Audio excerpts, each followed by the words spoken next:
Programme में आपको खुशामदीद कहते हैं। मैं असदुल्ला खान हूँ। दुनिया भर में कोविड की दूसरी लहर के बाद अब तीसरी लहर का खदशा है। कई ममालिक में 2 मरतबा सख्त लॉकडाउन किया जा चुका है, कहीं पर 3 मरतबा किया जा चुका है और अब फिर खदशा है कि दोबारा जो है वो सख्त लॉकडाउन किया जा सकता है। ऐसे में वो इंडस्ट्रीज़ जो बहुत मुश्किलात का शिकार हैं, मिसाल के तौर पे रेस्टोरेंट इंडस्ट्री है, होटल इंडस्ट्री है, बहुत मुश्किलात का शिकार हैं। उनके लिए चैलेंजेस कितने बढ़ सकते हैं और फिर इससे वाबस्ता जो दीगर कारोबार हैं उन पर भी फ़र्क पड़ रहा है। तो इसी पर आज हम अपने प्रोग्राम में गुफ्तगू करेंगे। मेरे साथ कलीम सिद्दीकी साहब मौजूद हैं, मार्क्सपर्ट हैं। बहुत शुक्रिया कलीम सिद्दीकी साहब, प्रोग्राम में खुशामदीद कहते हैं। फैसल चट्टा साहब हमारे साथ मौजूद हैं, आप रेस्टोरेंट ऑनर हैं। फैसल चट्टा साहब, आपको भी खुशामदीद। मैं चट्टा साहब आप ही से शुरू करूँगा। सबसे पहले ये बताइए कि जो रेस्टोरेंट बिज़नेस है वो किस हद तक मुतासर हो चुका है और आप आने वाले दिनों में क्या खदशा महसूस कर रहे हैं कि क्या फिर से कोई तीसरी लहर आने के नतीजे में दोबारा लॉकडाउन हो सकता है या हालात बेहतरी की तरफ जा रहे हैं? जी अस्सलाम वालेकुम, शुक्रिया प्रोग्राम में लेने का। जी बिल्कुल, इसके असरात तो सबसे ज़्यादा अफेक्ट जो है वो फूड इंडस्ट्री हुई है और जो होटल इंडस्ट्री है। तो अभी तक लॉकडाउन की पोजीशन, जैसे अब मैं कनाडा में हूँ मैं, तो यहाँ पे मेरे रीजन में अभी तक लॉकडाउन है। अब 280 डेज हो गए टोटल जो रेस्टोरेंट्स हमारे बंद हैं। तो तीसरी लहर भी ज़ाहिर है उसका वेरिएंट, जो यूके वेरिएंट है और साउथ अफ्रीका वेरिएंट है, उसके खतरात हैं। अब उस पर कोई कुछ प्रेडिक्शन नहीं है कि क्या होगा। हमारी रीजन अभी तक इस 9 को खुल नहीं थी लॉकडाउन, लेकिन दे आर पोस्टपोनिंग इट। अच्छा, तो अब इसका क्या देखते हैं कि ज़ाहिर है आप कह रहे हैं कि मुसलसल बंद है, तो इसका मतलब आपके लिए तो लॉकडाउन ही है, मुसलसल लॉकडाउन ख़त्म ही नहीं हुआ। अगर होटल इंडस्ट्री जो है या रेस्टोरेंट इंडस्ट्री मुसलसल बंद है, तो जो इससे वाबस्ता लोग हैं, जो मज़दूर इसमें काम करते हैं, जो वेटर्स काम करते हैं या बाकी लोग, वो कैसे सर्वाइव कर रहे हैं? जी मेरे पास फॉर एग्जांपल पहले अराउंड 20 एम्प्लॉइज काम करते थे, तो उनको कट डाउन करके हमें 5 एम्प्लॉय पे आना पड़ा। तो गवर्नमेंट सब्सिडी तो दे रही है, वेट सब्सिडी, लेकिन देयर इज 65% रेंट सब्सिडी भी दे रही है। अब अनप्रडिक्टेबल इस तरह के कल अनाउंस करते हैं खोलने का, जैसे 31 जुलाई को एक दफा इन्होंने सम कैपेसिटी इन्होंने हमें अलाउ किया था, लेकिन जब एम्प्लॉइज हायर किए तो right after 15 days we have to close it again. तो ये बड़ा अनफॉर्चुनेट है एम्प्लॉइज के साथ भी, और इसके साथ जितनी इंडस्ट्री होलसेल की है, सारे सप्लायर्स जो है, meat supplier, everything, everybody is affected. वो अगर आपको रफली बताऊं तो 80% अफेक्टेड है। बिल्कुल सही है। अच्छा कलीम सिद्दीकी साहब, जो पहले से होटल इंडस्ट्री है, ज़ाहिर अगर वो सफ़र कर रही है, रेस्टोरेंट इंडस्ट्री सफ़र कर रही है, तो ज़ाहिर है इस बिज़नेस में नए लोग तो बिल्कुल इन्वेस्ट नहीं कर रहे होंगे। तो जो नए इन्वेस्टर्स आना चाहते थे वो आप इसको किस तरह से देख रहे हैं? अस्सलाम वालेकुम। पहली बात तो मैं आपको और आप तमाम देखने वाले नाज़रीन को मेरी तरफ से सलाम। जी वालेकुम अस्सलाम। जो सिचुएशन इस वक्त चल रही है कनाडा की, वो अनप्रेडिक्टेबल पोजीशन चल रही है, ठीक है। और नए आने वाले लोग, क्योंकि मैं रेस्टोरेंट सप्लाई इंडस्ट्री में देख रहा हूँ, फैसल साहब भी देख रहे हैं, आदिल साहब भी हैं, मोहम्मद साहब भी हैं, ये वो बड़े लोग हैं जो चेन ऑफ रेस्टोरेंट इंडस्ट्री में हैं, ठीक है। इनको भी प्रॉब्लम्स आ रही हैं, और जो नए लोग हमसे रब्ता करते हैं रेस्टोरेंट इंडस्ट्री के हवाले से, ओपनिंग के हवाले से, तो वो ही कहते हैं कि इतना बड़ा बजट लेके रेस्टोरेंट को ओपन करना, और फिर उसके बाद जो है, क्योंकि डाइन इन तकरीबन रेस्टोरेंट सारे बंद हैं, टेक आउट रेस्टोरेंट जो है वो बिजनेस कर रहे हैं, और उसमें भी जो है 100 में से 70% बिजनेस उनका जो है रह गया है जी। 30% बिजनेस डाउन हुआ है, क्योंकि मैं सप्लाई से देख रहा हूँ उसको, ठीक है ना। तो ये आने वाला जो थर्ड वेरिएंट जो है सारस, वो जो है उसको हम जो कनाडा देख रहा है, उससे लग रहा है कि मजीद इसको लॉकडाउन को और लॉन्गर किया जाएगा, तो उसकी वजह से इफेक्ट ज्यादा होगा, ठीक है। जैसे अभी हम अगर बात करें रेस्टोरेंट ऑफ कनाडा की जो रिपोर्ट है, उसके मुताबिक तकरीबन कोई 8 लाख जॉब, 800,000 जॉब जो हैं वो लॉस हुई हैं रेस्टोरेंट इंडस्ट्री के अंदर, ठीक है। और उन्हीं की रिपोर्ट के हिसाब से जो रिपोर्ट उन्होंने दी है कि इसमें सिर्फ मार्च 2020 से आज तक जो है मोर देन 10,000 रेस्टोरेंट जो है वो क्लोज हैं। 90% जॉब लॉस है, 25% रेवेन्यू लॉस है, ठीक है, ये जो कनाडा रेस्टोरेंट इंडस्ट्री की रिपोर्ट है जो मैं आपसे भी शेयर कर रहा हूँ, ठीक है। और इसमें अगर आप दूसरी तरफ से रेवेन्यू पॉइंट ऑफ से देखें, जो जीडीपी लॉस हुआ है वो 2021 के अंदर जो गवर्नमेंट प्लान कर रही है वो 4.9% जो है वो लॉस होगा उसका, और उसको 2022 की प्लानिंग में डाला है उन्होंने, तो वो कह रहे हैं कि 3.1% इसको हम जो रिकवर कर सकेंगे। ये बहुत बड़ा लॉस है। देखें ना, अगर गवर्नमेंट अभी भी देखें रेंट सब्सिडी दे रही है, वेज सब्सिडी दे रही है, उसके बावजूद भी लॉस अपनी जगह पे खड़ा हुआ है। अच्छा कलीम सिद्दीकी साहब, मुझे ये बताइए कि जाहिर है होटल इंडस्ट्री है, इसका बराह रास्त ताल्लुक सयाहत के साथ है। जब आप इनवाइट ही नहीं कर रहे लोगों को, वीज़ा जारी नहीं कर रहे, आप डिस्करेज कर रहे हैं कि लोग कनाडा में आएँ, तो जाहिर है ये अगर आप इनको अलाउ कर भी दें कि वो अपना बिज़नेस करें तो भी वो बिज़नेस नहीं कर पाएंगे होटल वाले और जो रेस्टोरेंट वाले हैं। अब मुझे ये बताइए कि क्या मुकम्मल तौर पर जैसे कई ममालिक में ओपन डाइनिंग की इजाज़त है, ओपन एयर में बैठने की इजाज़त है, तो क्या यहाँ पर पार्शली कुछ शहरों में ऐसा है? और फिर यह कि टेक अवेज़ जो हैं उसका रिस्पांस कैसा है? क्या लोग टेक अवे को प्रेफर करते हैं या नहीं करते हैं, और एक तरह से ये ना होने के बराबर ही है इसमें प्रॉफिट? देखिए, एक तो ओपन बिजनेस वेदर अफेक्ट करता है। अभी भी हम अगर बात करें कनाडा की, तो हम मंटोरे की बात करें तो माइनस टेम्परेचर है, ठीक है ना। ओपन बिजनेस गवर्नमेंट ने अलाउ किया था, और ये गवर्नमेंट बैठे हुए हैं, फैसल साहब भी साथ हैं और आदिल भी हैं, मोहम्मद साहब भी हैं। इन्होंने अपने रेस्टोरेंट बिजनेस जो हैं वो उन्होंने ओपन एयर खोले थे, ठीक है ना। तो अब वो वेदर की वजह से उनको बंद करने पड़े। वेदर इफेक्ट, माइनस टेम्परेचर, बाहर बैठा नहीं सकते आप, ठीक है ना। तो ऑनलाइन बिजनेस है, उसमें आप देखें कि ऊपर देख लें, स्किप द डिशेस देख लें, इनकी सेल इंक्रीज हुई है। क्योंकि मैं अगर वो देखता हूँ तो वो लोग लाइक करते हैं, जारी बात है, लोगों ने खाना तो है जी, तो अगर लोगों ने खाना है तो वो स्किप डिश और ओवर ईट पे चले गए, वहां से ऑर्डर करते हैं, और उसकी वजह से जो थोड़ा बहुत रेवेन्यू मिल रहा है रेस्टोरेंट की जो सर्वाइवल है उस बेस पे चल रही है। अदरवाइज अगर आप देखें तो हाँ, अगर वेदर चेंज होगा, जाके ये इफेक्ट होगा अप्रैल मई में जाकर, उससे इनको जरूर बाहर जो है डाइनिंग का थोड़ा सा मिलेगा। ये अभी तो आप कह रहे हैं टेम्परेचर बहुत कम है, लोग ओपन एयर में नहीं बैठते हैं, बिल्कुल सही है। अच्छा फैसल चड्ढा साहब, ये बताइए कि जो गवर्नमेंट की तरफ से सब्सिडी या फाइनेंशियल हेल्प मिली है, जाहिर है वो उसका मुकाबला तो नहीं कर सकते जो नॉर्मल बिजनेस आप करते हैं, उसके कंपैरिजन में वो बहुत कम होगी, लेकिन इससे कितना रिलीफ मिल पाया है?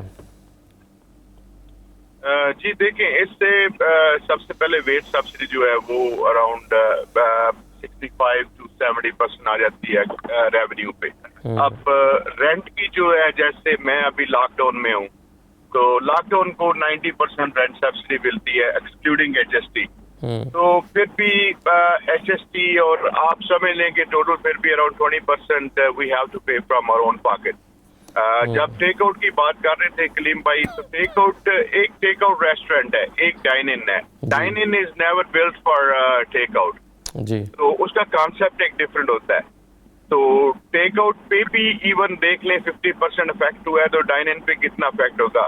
पैटियोज वगैरह एवरीथिंग सब कुछ काम कर सकता है, लेकिन अब मैं इसको थोड़ा सा अगर इजाजत दें तो या तो इसे समझूं कि ये इन पे गवर्नमेंट के पास एक्सपीरियंस नहीं है, या कि ये सभी के लिए न्यू है।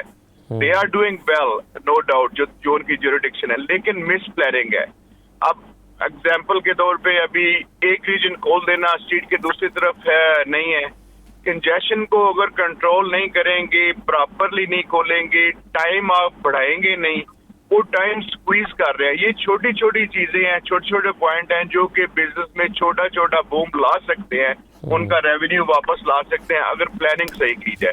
तो अभी तो हम बेसिकली हवा में खेल रहे हैं, तो आगे देखते हैं, अल्लाह करेगा सब बेहतर होगा। चड्ढा साहब, आप अगर ये समझते हैं कि ये मिस प्लानिंग है, तो आप सजेस्ट क्या करते हैं गवर्नमेंट को कि क्या करना चाहिए ताकि इस मिस प्लानिंग को खत्म किया जाए? सर देखिए, ओंटारियो सबसे बड़ा सूबा है, तो ओंटारियो में सबसे बड़ी जो पॉपुलेशन का एरिया है वो GTHA का एरिया है। अब GTHA को एक ग्रुप में बना लेते, ये 3 ग्रुप में या 4 ग्रुप में ओंटारियो को डिवाइड कर देते इंस्टेड ऑफ के रीजनल वाइज खोलने का, तो जिसने भी शॉपिंग या खाने के हवाले से या आउटिंग के हवाले से जाना है उसने GDHA में ही जाना है ज्यादा, या जो बाहर जाता है उसमें वो कंजेस्टेड एरिया नहीं है। तो जब GDHA को एक ही डेट पे खोलेंगे तो अफेक्ट नहीं होगा, फेयरनेस भी रहेगी, कंजेशन भी कम होगी। आप देखें, मैं कल ही गया हुआ था, कास्को पे गया हुआ था। Honestly there is no line up and people are shoulder shoulder inside. और दूसरी बात यह है कि थोड़ा सा मिस प्लानिंग इस चीज पे है कि जहाँ पे स्टाफ कोई भी जगह है, जैसे रेस्टोरेंट है डाइन इन के लिए, वहां पे ऑर्डर्स को कंप्लाई करना मोर इजी है, कोविड प्रोटोकॉल को कंप्लाई करना कंपेयर टू रिटेल स्टोर। और ये रिटेल स्टोर को खोल रहे हैं और रेस्टोरेंट्स को बंद कर रहे हैं या जिम्स को बंद कर रहे हैं। दूसरी तरफ इन्होंने टाइमिंग रिस्ट्रिक्शन लगा दिया है, रात को 10 बजे तक बंद कर रहे हैं जहां खोल भी रहे हैं। अब जब टाइमिंग बढ़ाएंगे, देखें अब 10 लोगों को अलाउ कर रहे हैं एट ए टाइम। पहली फेयरनेस तो यहाँ भी नहीं है कि मेरा 18,000 स्क्वायर फीट है रेस्टोरेंट, 400 सीटिंग कैपेसिटी का है, मुझे भी जब वो रेड में करेंगे तो 10 बंदे अलाउ करेंगे। जो छोटा सा रेस्टोरेंट है 2,000 स्क्वायर फुट, उसको भी 10 बंदे भी अलाउ करेंगे। तो ये थोड़ी थोड़ी चीजें उनको रेवेन्यू के हिसाब से देखना चाहिए, स्क्वायर फुटेज के हिसाब से देखना चाहिए। Subsidy is a good thing, पर सब्सिडी ना तो फॉर एवर होनी है। ये जो लाइबिलिटीज चल रही है, this is gonna take time to जो है ना, इनको वापस हमें अपने पांव पे खड़ा होने के लिए अभी स्टार्ट ओवर करना पड़ेगा जब ये खोलेंगे। बिल्कुल सही है। प्रोग्राम में एक ब्रेक शामिल करेंगे, ब्रेक के बाद वापस आते हैं।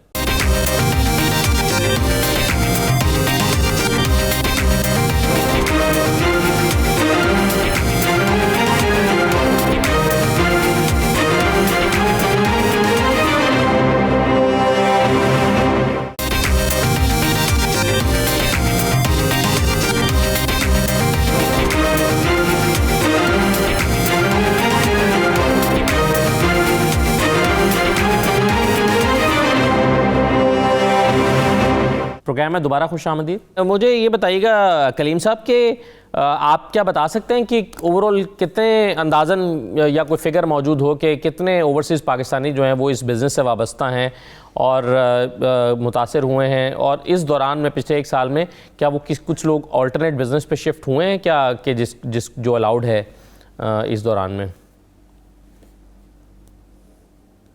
अभी तक जो मेरी रिपोर्ट है और जो मेरा सर्वे है, क्योंकि मैं काफी बड़ी इंडस्ट्री को डील कर रहा हूँ, रेस्टोरेंट इंडस्ट्री को, तो तकरीबन कोई 90% पीपल जो हमारे देसी हैं वो अभी तक इसी के साथ लगे हुए हैं, इसी बिजनेस के साथ अटैच हैं, क्योंकि इसमें गवर्नमेंट जो उनको थोड़ा फैसिलिटेट कर रही है, जिसमें रेंट सब्सिडी है, वेस्ट सब्सिडी है, उसकी वजह से 10% लोग ऐसे हैं जिन्होंने रेस्टोरेंट बिल्कुल ही क्लोज कर दिए, बंद कर दिए और वो स्विच कर गया दूसरे बिजनेस की तरफ। ठीक है, तो ये इम्पैक्ट मजीद और अगर लॉन्गर हुआ, फैसल साहब भी मेरी बात से एग्री करेंगे कि इस पे जो है गवर्नमेंट को सोचना पड़ेगा, और अगर मजीद लॉन्गर किया तो काफी % जो है हमारी जो देसी कम्युनिटी है वो स्विच कर जाएगी। अच्छा, तो इसके लिए क्या करना चाहिए कि लोग ज़ाहिर से जुड़े रहें? अगर स्विच कर गए तो ज़ाहिर है जब ओपन करेंगे, लॉकडाउन ख़त्म होगा, नॉर्मल रूटीन पर आएंगे तो फिर ये इंडस्ट्री फिर भी सफ़र कर रही होगी, क्योंकि लोग स्विच कर चुके होंगे, लोग भी सफ़र करेंगे। तो आप क्या समझते हैं कि क्या ऐसी पॉलिसी लानी चाहिए जिससे लोग कम से कम सर्वाइवल में रहें, बहुत ज़्यादा प्रॉफिट ना अर्न कर रहे हों, सर्वाइव करने की हैसियत में रहें और अच्छे वक्त का इंतज़ार करें? देखिए, पहली बात तो जो हमारी प्लानिंग है वो वैक्सीन के हवाले से, ठीक है ना। तो कनाडा थोड़ा सा इसमें स्लो जा रहा है, क्योंकि जो गवर्नमेंट ने प्लान किया है कि फरवरी 2021 से जो है ये प्लान कर रहे थे 25 के 2.4 मिलियन वैक्सीन जो है ना वो हम डिस्ट्रीब्यूट कर देंगे पूरे कनाडा के अंदर, जिसमें कि अभी ये स्लो है, और ये कह रहे हैं कि जुलाई तक जो है तकरीबन कोई, अगर हम ओंटारियो की बात करें तो 9 मिलियन पीपल को हम वैक्सीनेट कर देंगे, ठीक है। और सितंबर तक जो है हमारी गवर्नमेंट ने अनाउंस किया कि सितंबर तक जो है हम तमाम लोगों को वैक्सीनेट कर देंगे। इस पे अगर थोड़ा सा गवर्नमेंट फोकस करे और इस पे काम करे, तो स्पीड अप करे प्रोसेस को, आप समझते हैं? जी, इस प्रोसेस को अगर फास्ट करें तो ये लॉन्ग प्रोसेस जो मजीद और जाएगा, उस पर हम इस काबिल हो जाएंगे कि हम रेस्टोरेंट को खोल सकते हैं। जिस तरह यूके ने काम किया, यूके ने बड़ा फास्ट काम किया, ठीक है। उन्होंने तकरीबन आज अगर हम उनको देखें कि उनका ब्रैकेट 20 से 30 वाले ब्रैकेट पे चले गए, ठीक है ना। अभी हम 80 और 60 वाले ब्रैकेट में ही नहीं आए हैं, ठीक है ना, वैक्सीनेट करने के लिए। तो जब तक हम इस पे काम नहीं करेंगे, आप अगर रेस्टोरेंट खोल भी दें तो फिर बात वही गवर्नमेंट कहेगी जनाब कि हमारे पास जो है कंप्लेंट ज्यादा आ रही हैं, रेशो ज्यादा आ रहे हैं, लोग ज्यादा, क्योंकि हमारे पास हॉस्पिटल में भी कैपेसिटी नहीं है। हम कहाँ पे अपने हॉस्पिटल पे लोगों को, गवर्नमेंट का कहना भी ठीक है कि अगर हम आज अगर तमाम चीजें ओपन कर देते हैं तो हमारे पास बेड ही नहीं है कि हम पेशेंट को कहाँ लेके जाएंगे।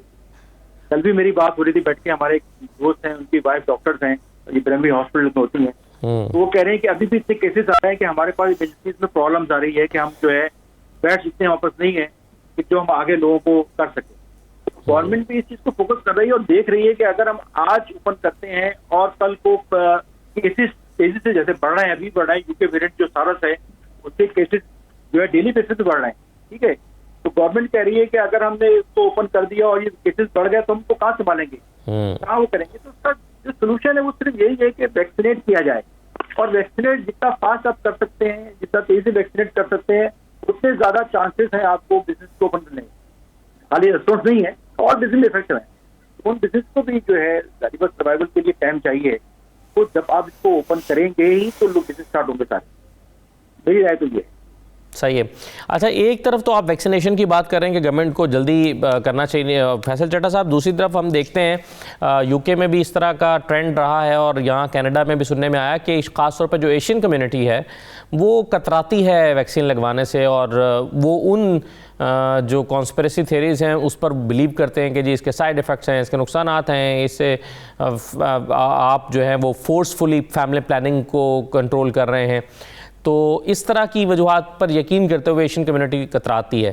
तो आप क्या बिलीव करते हैं कि इस तरह से है, और यही वजह कि यूके में भी हमने देखा कि जो एशियन कम्युनिटी है उनमें केसेस ज़्यादा बढ़े हैं? जी बिल्कुल ये फैक्टर है, लेकिन सिर्फ एशियन कम्युनिटी में नहीं है, सारी कम्युनिटीज में हैं लोग जो हैं वो थोड़ा सा है। देखें, इतनी देर अंदर रह रहे के एक तो एंग्जाइटी हो गई हुई है, विल पावर खत्म हो रही है लोगों की, तो समझने से लोग कासिर हैं कि करना चाहिए या नहीं करने चाहिए। एक चीज देखिए फैक्ट है कि we can run away from it. Corona भी रहना है और उसके बाद ये वैक्सीनेशन भी हमें करानी पड़नी है। किसी न किसी, हमारे बच्चे भी स्कूल जाते हैं, हम बाहर जॉब कर रहे हैं, we have to do it, travel base पे भी करना चाहिए। लेकिन किसी भी सूरत में देखें, वैक्सीनेशन जो भी कनाडा की सूरत थोड़ा यूके से डिफरेंट है। कनाडा में काफी कंट्रोल रहा है, गवर्नमेंट को मैं ये बिल्कुल पॉजिटिव पॉइंट दूंगा, उन्होंने काफी हद तक इस पे अच्छा काम किया। लेकिन सिर्फ मसला सिर्फ ये है, जिस तरह पाकिस्तान में हो रहा है ना अनफॉर्चुनेटली, कि everybody is speaking different words आ रहे हैं। यहाँ पे भी वही है कि यहाँ पे असल में अथॉरिटी अगर एक होती ना, doctor like you know just the top doctor Ontario is giving the direction to everyone, तो अच्छा रहना था। इंस्टेड ऑफ के पील रीजन भी दे रहा है, दूसरी रीजन भी दे रही हैं, तो लोग कंफ्यूज, किसी डॉक्टर्स के कुछ और व्यूज हैं, किसी के कुछ और व्यूज हैं। बीमारी भी है, इलाज भी इसका कल को होता है। लोग सिर्फ शिकार, जो खौफ का शिकार हैं कि थोड़ा सा नहीं लगवानी, क्योंकि हिस्ट्री में पहली दफा बहुत जल्द वैक्सीनेशन आई है जी। अब अल्लाह जाने इसके पीछे क्या है, इस वजह से लोग जो है ना बड़ा शिकार। देखिए अभी तक डायबिटीज है, बड़ी आम सी बीमारी हुई है, उसका अभी तक क्योर नहीं आया, कोई वैक्सीनेशन नहीं आई, कुछ नहीं आया। फ्लू वैक्सीनेशन, और फिर दूसरा जो एक चीज आ गई थी दरमियान में फाइजर की कि इसका जो इम्यून को बूस्ट करती है वो 90 डेज के लिए। तो ये जो खबरें आ रही हैं, चाहे फेक हैं या गलत हैं, लोगों के पास या तो अच्छा सोर्स हो, एक ही सोर्स हो पूरे मुल्क में देने का, भाई ये है, ये चीजें हैं, ये इनके साइड इफेक्ट्स हैं, ये सब कुछ होगा, इस तरह लगनी चाहिए, फिर तो ठीक है लोग। लेकिन जब डिफरेंट माउथ होंगे तो डिफरेंट वर्ड्स होंगे, तो ज़ाहिर है मैं भी कंफ्यूज होऊंगा कि मैं क्या करूं। बिल्कुल सही है। चलें, मैं एक छोटा सा ब्रेक लेता हूं जी, प्रोग्राम में बस आते हैं तो मज़ीद बात करते हैं, हमारे साथ रहिए।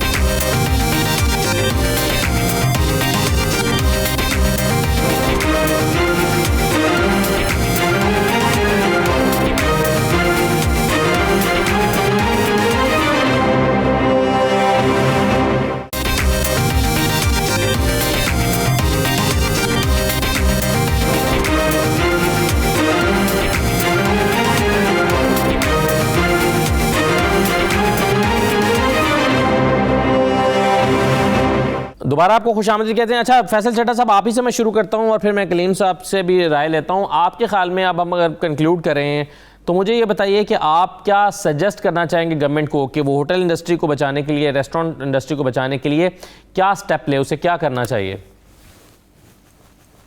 देखिए सारी इंडस्ट्रीज कनेक्टेड हैं एक दूसरे से, ज़ाहिर है अपनी सियाहत को खोलना चाहिए।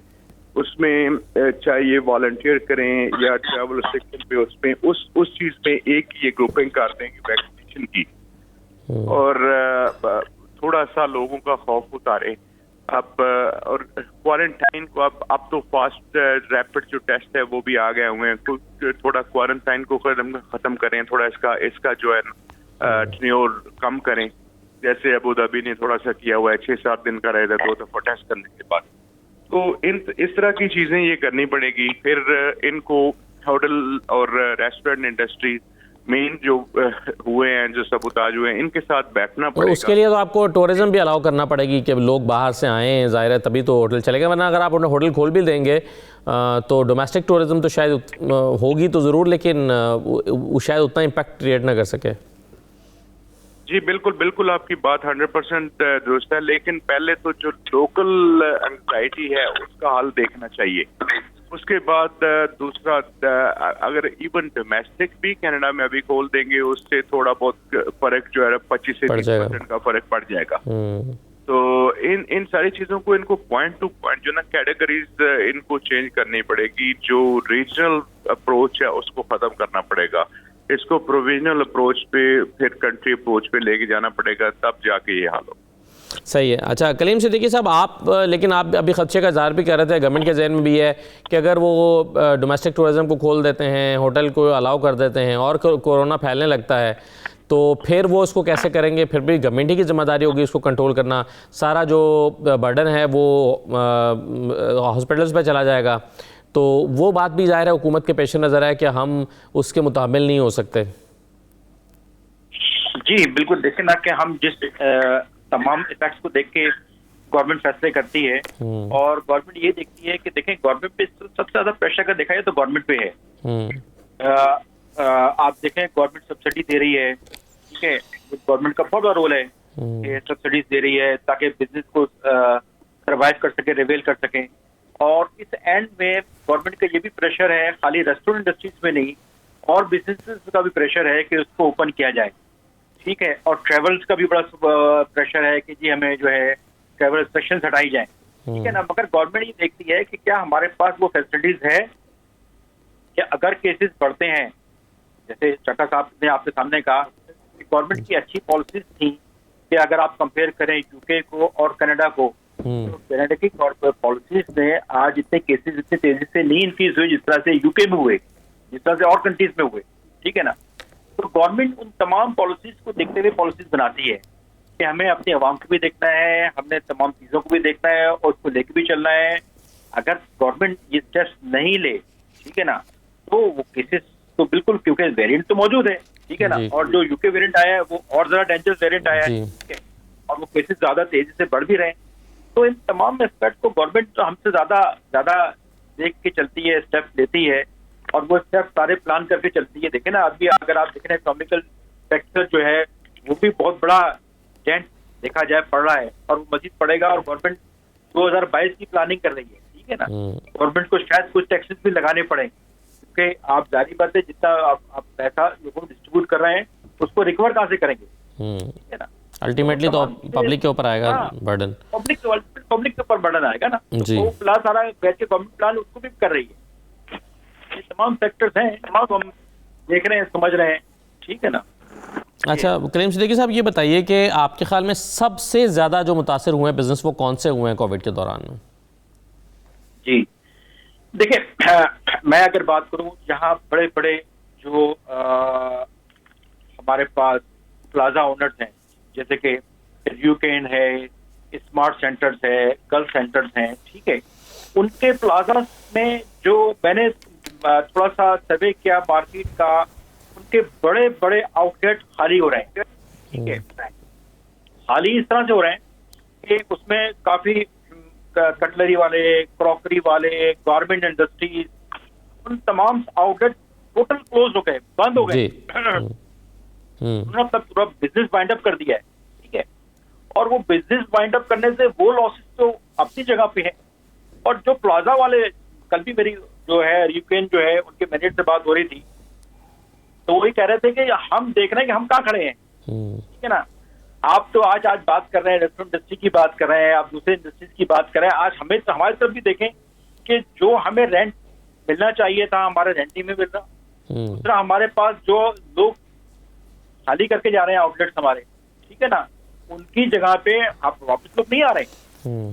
आज सारे बड़े बड़े प्लाजा देख लें, उनके सारे बड़े बड़े आउटलेट्स देख लें, ठीक है ना। जैसे यहाँ पे अगर आप चले जाएं मिसागा में, ठीक है, हार्ट सेंटर है, हार्ट सेंटर के सारे ज़्यादा बड़े आउटलेट चले गए। यहाँ पे चले जाएं आप हमारे ब्रैम्पटन के अंदर, तो यहाँ जो है ट्रिनिटी कॉमन है, उसमें बड़े बड़े आउटलेट थे, वो चले गए हैं।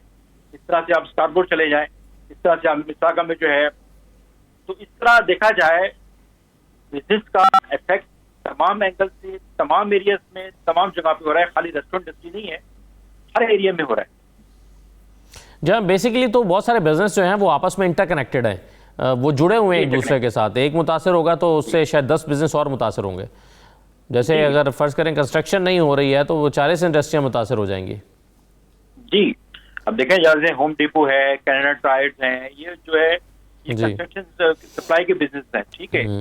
ये बंद पड़े हुए हैं, ठीक है ना, ऑनलाइन सप्लाईज में चले गए। अब ऑनलाइन सप्लाईज में आप कितनी सप्लाई मंगा लेंगे आप? कंस्ट्रक्शन इंडस्ट्री टोटल डिस्टर्ब है, टोटल कंस्ट्रक्शन इंडस्ट्री डिस्टर्ब है। मेरी बात हो रही थी लास्ट मंथ मेरी बात हो रही थी, ठीक है, बड़े कॉन्ट्रैक्टर हैं, तो वो ये कह रहे हैं कि यार बात ये कि हम देख रहे हैं कि हम कहाँ खड़े हैं, हमारे लॉसेस कौन कवर करेगा, हमारे बिजनेस में जो लॉसेस हो रहे हैं वो कहाँ से मिलेंगे हमें? हम तो आज के 5 साल का लॉस करके बैठे हुए हैं, ठीक है। तो ये चीजें भी जो है ये भी बड़ी काउंट हो रही है। केसेस कितने आ रहे हैं, कंट्रोल में है कुछ या केसेस बढ़ रहे हैं, क्या सूरत हाल है? देखिए केसेस तो बढ़ रहे हैं, केसेस तो बढ़ रहे हैं। नया जो वेरिएंट आया है उसके केसेस भी बढ़ रहे हैं। क्या वो उतना ही डेंजरस है जितना कोविड-19 है जो नया वेरिएंट है? नहीं, ये ज्यादा डेंजरस। अच्छा, हाँ, नए वेरिएंट जो आया है इसमें जो है सर्वाइवल चांसेस कम है, जो पुराना वेरिएंट था उसमें सर्वाइवल चांसेस ज्यादा थे। अच्छा, तो ये भी एरिया जो है थोड़ा सा देखने वाला है, ठीक है। गवर्नमेंट को बड़ा प्रेशर है, तो अगर गवर्नमेंट में देखिए, कल भी मेरे लिबरल में बात हो रही थी मेरी दोस्त हमारे, तो वो कह रहे थे कि हम पे इस वक्त बहुत ज्यादा प्रेशर है गवर्नमेंट एंड से, क्योंकि हमें आगे इलेक्शन भी फेस करना है, ठीक है ना। लोगों को जारी बता, अगर हम आज वो प्रेसिडेंट नहीं कर पाएंगे तो क्या गवर्नमेंट कल को हमें इलेक्ट करेगी, रिपब्लिक में इलेक्ट करेगी, नए इलेक्शन में लिबरल को लेकर आएगी। तो ये एरिया भी जो है बड़ा सोचने वाला है कि वो कह रहे हैं कि हम तमाम तरफ से प्रेशर में है, ठीक है। तो ये भी जो है कनाडा को अगर इस तरह से भी देखें तो ये भी बड़ा काउंट करता है चीजें, कि हमने तमाम चीजों को देख के चलना है। सही है। प्रोग्राम में एक ब्रेक शामिल करेंगे, ब्रेक के बाद वापस आते हैं।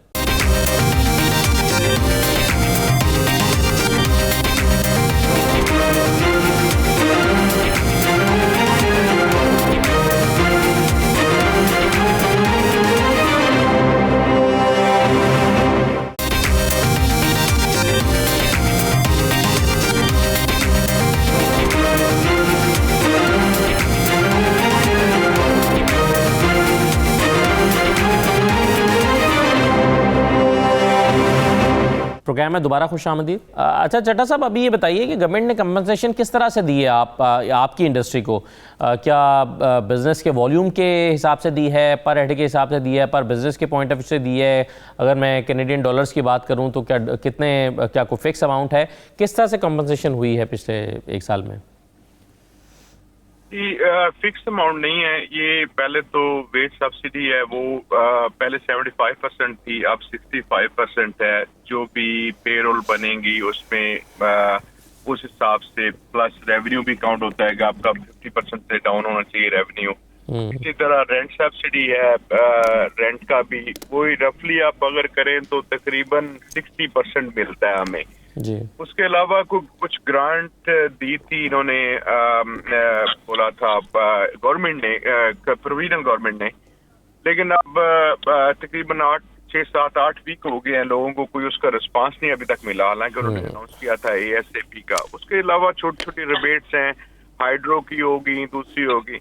अभी कलीम भाई बात कर रहे थे ना कि प्लाम बिजनेस भी हुआ, प्लाम बिजनेस भी हुआ। देखें वो जो बिग चेन्स है ना, उन्हें इवेंचुअली डाउन तो वही हुई है, लेकिन उनका नुकसान नहीं इस तरह से हुआ। नुकसान जो हुआ है ना, आप कैटेगरी को लें, स्मॉल बिजनेस का हुआ है।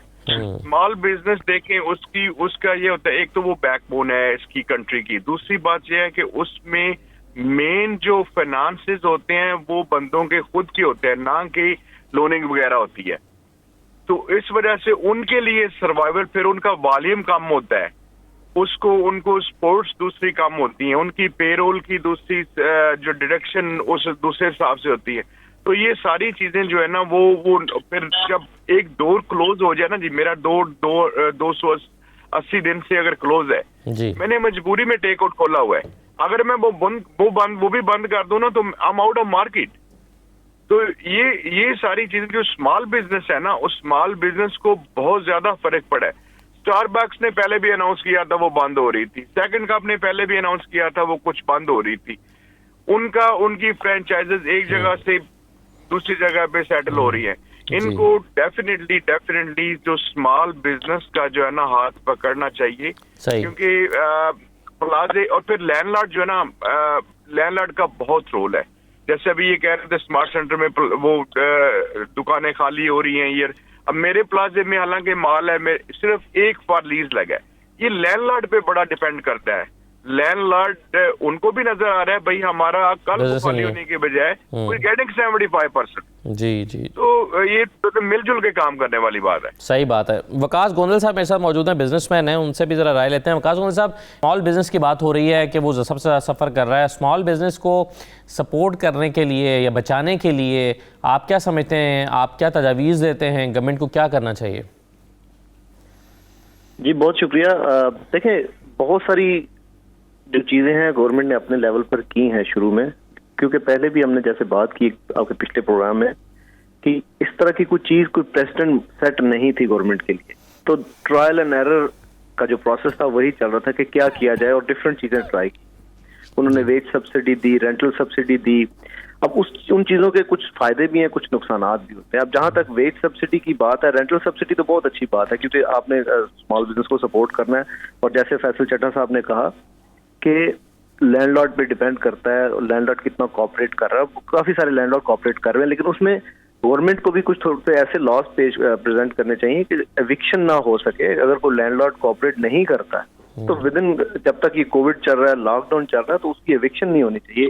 इसको भी एक लॉ बनाना चाहिए। सेकेंडली, जहां तक वेज सब्सिडी की बात है, उसमें जहां तक वेज सब्सिडी तो दे दी, लेकिन अब बहुत सारे बिजनेस इस चीज को फेस कर रहे हैं कि उनको एम्प्लॉयज नहीं मिल रहे हैं। क्योंकि अगर वो काम करने आते हैं तो उन्हें वही 1800, 2000, $2500 मिलते हैं। अगर वो घर बैठ जाते हैं तो उनको भी $1800 गारंटेड मिल रहे हैं। तो बहुत सारे स्मॉल बिजनेसेस जो है वो एम्प्लॉयज की वजह से परेशान है कि उनको काम करने वाले नहीं मिलते। यहाँ तक गवर्नमेंट ने एक अच्छा इकदाम किया कि अगर आपकी जॉब गई है और उसको गवर्नमेंट आपको कंपनसेट कर रही है, लेकिन दूसरी तरफ इसको मिसयूज भी किया जा रहा है और उससे इंडस्ट्री का जो पहिया है वो रुकता नजर आ रहा है। बहुत सारे रेस्टोरेंट जो टेक आउट टाइप रेस्टोरेंट है, उनके पास अगर बिजनेस मौजूद भी है तो उनके पास वर्कर्स नहीं है। और कितने ऐसे बिजनेस हैं जिन्होंने अपनी लोकेशंस कम कर दी सिर्फ इस वजह से कि उनको वर्कर्स नहीं है। लोगों को घर बैठे भी पैसे मिलते हैं, तो लोग कहते हैं काम करें या ना करें, हमारी इनकम पे कुछ ज्यादा फर्क नहीं पड़ता है। तो ये भी एक चीज है जिसको गवर्नमेंट को देखने की जरूरत है और इसको कोई ऐसा मैकेनिज्म बनाना चाहिए कि इसको मिसयूज ना किया जाए। सही, बिल्कुल ठीक है। बहुत शुक्रिया वकास गोंदल साहब, कलीम सिद्दीकी साहब और फैसल चड्ढा साहब प्रोग्राम में शिरकत करने के लिए। आप शुक्रिया, इजाज़त दीजिए, अल्लाह हाफिज़।